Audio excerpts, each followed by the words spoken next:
வந்தாச்சு தி சென்னை சில்க்ஸில் mega combo sale, summer chill out sale. நீங்க நம்ப முடியாத தள்ளுபடி விலையில். இயக்குனர் ஆதிக் ரவிச்சந்தர் இயக்கத்தில் அஜித் நடித்த குட் பேட் அக்லி திரைப்படத்தில் ஒத்த ரூபா தாரேன் என்ற பாடல் இடம்பெற்றிருந்தது.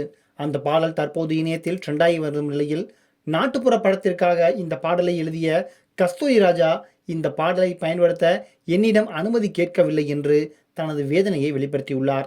அவர் அளித்த பேட்டியில், அஜித் நடித்த குட் பேட் அக்லி திரைப்படத்தில் இளையராஜாவின் பாடலை பயன்படுத்தியதற்காக அவர் காப்புரிமை கேட்டிருக்கிறார். அதில் என்னுடைய படத்தில் இடம்பெற்ற ஒத்த ரூபா தாரேன் என்ற பாடலை பயன்படுத்தி இருந்தார்கள்.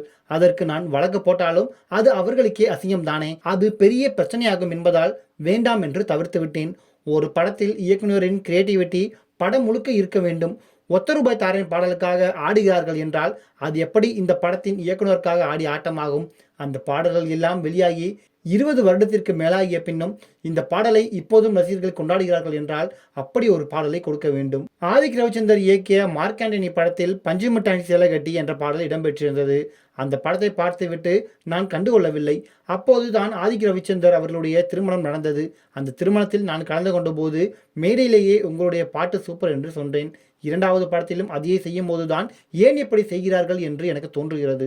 குறைந்தபட்சம் என்னிடம் அவர்கள் அனுமதியாவது பெற்றிருக்கலாம், எனக்கு ஒரு மரியாதை கொடுத்திருக்கலாம். இப்போது வரும் இளம் இயக்குநர்கள் எல்லாம் இவரெல்லாம் இயக்குனரா, அவரிடம் போய் நாம் பேச வேண்டுமா என்ற எண்ணத்தில் இருக்கிறார்கள் என்றுதான் எனக்கு தோன்றுகிறது.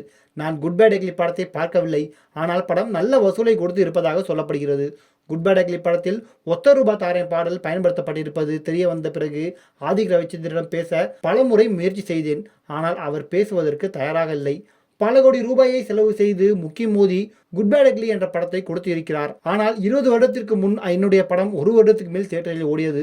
இன்றைய காலகட்டத்தில் 1 வருடம் ஓடக்கூடிய படத்தை எடுக்க முடியுமா? ஒரு படத்திற்கு பல கோடியை செலவு செய்யும் இவர்கள் ஒரு பாடலை கூட சரியாக எடுக்க முடியாத போது எங்கிருந்து இவர்களால் ஒரு நல்ல கதையை கொடுக்க முடியும்?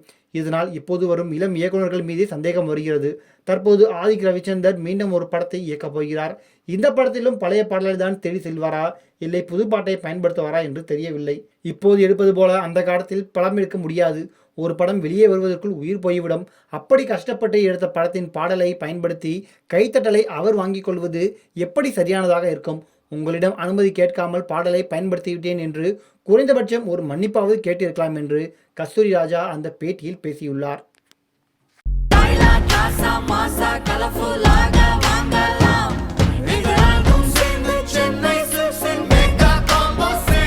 வந்தாச்சு தி சென்னை சில்க்ஸில் mega combo sale, summer chill out sale. நீங்க நம்ப முடியாத தள்ளுபடி விலையில்.